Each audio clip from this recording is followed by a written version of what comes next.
Ayni kunlarda respublikamiz bo'ylab qoradori 2026 keng qamrovli tezkor profilaktik tadbirlari amalga oshirilmoqda.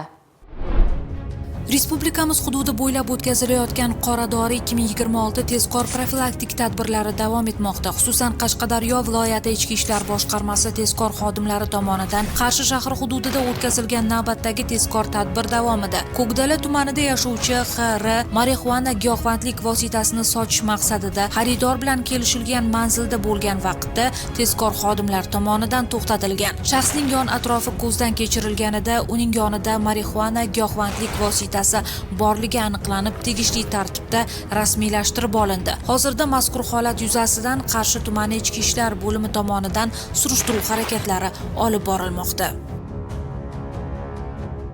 Giyohvandlik bilan bog'liq xuddi shunday holat Qarshi tumani ichki ishlar bo'limi xodimlari tomonidan o'tkazilgan tezkor tadbirda ham aniqlandi.